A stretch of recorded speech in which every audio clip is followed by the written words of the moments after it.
Good morning. So glad this is not Aaron White.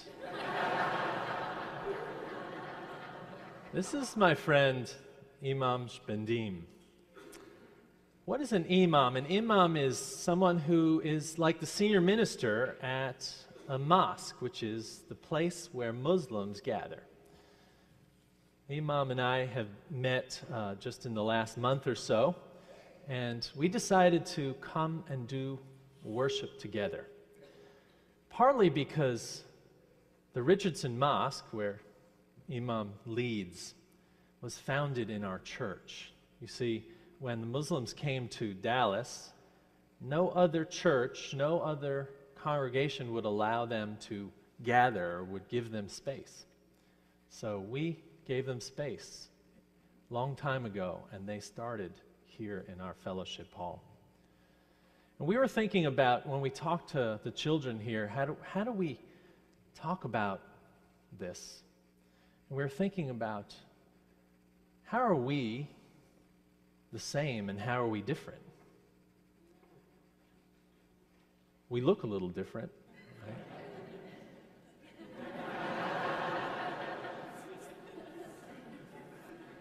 The Imam has a beard. I don't have a beard. The Imam leads a Muslim life. I live a Unitarian Universalist life. The Imam's family came from Albania. My family came from Italy and Russia. We're different in a lot of ways, but we're also the same in a lot of ways. Anybody have any idea how we're the same? I can't hear you. Two men. We're both men. You up there in the back. We're both ministers of a congregation, yeah. How else? We're both American. We're both American. Actually, we both grew up in New Jersey. About 20 minutes from each other, but we didn't know it. We advocate for peace. We live lives of faith. There's a lot of similarities. But actually, what I want to say to you is the similarities aren't as important as the differences. I know that's maybe a little shock to you. But the differences are how we get to know each other. When someone is different from you, and you make the effort to understand them, and to challenge your assumptions about who they are because of the way they look, the world gets better. And that's why, in part, we're here today. Imam, speak to our children. Tell us something with your New Jersey accent.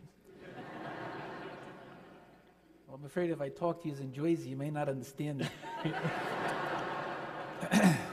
So I'll kind of water it down a little bit like this. But yes, it's true.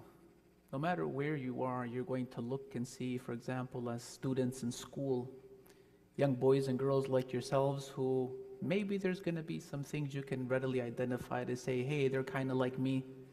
And then other things that you may see that are going to make you feel like, well, they're different. Maybe their hair, their skin, their language, who knows?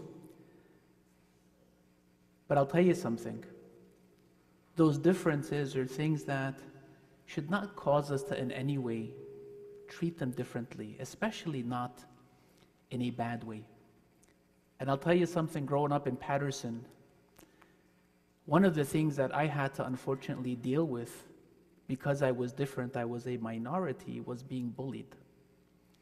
Anybody know what bullying means of our youngsters that are here? Can you raise a hand if you know what bullying is? Okay, so a few of you. Yeah, and so I was nice. I was forced to hold people's gym shorts, things of that sort. And it's not fun. Why? Just because I was different from the majority of the people.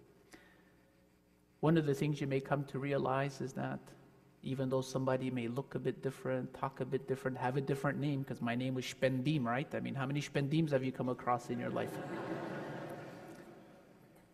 You may find that in being able to get to know the other person that is a bit different, that there's many cool things about them, including their names. So we're talking about How are we the same, and how are we different as we become deeper friends? And we want to encourage the children here to think about that.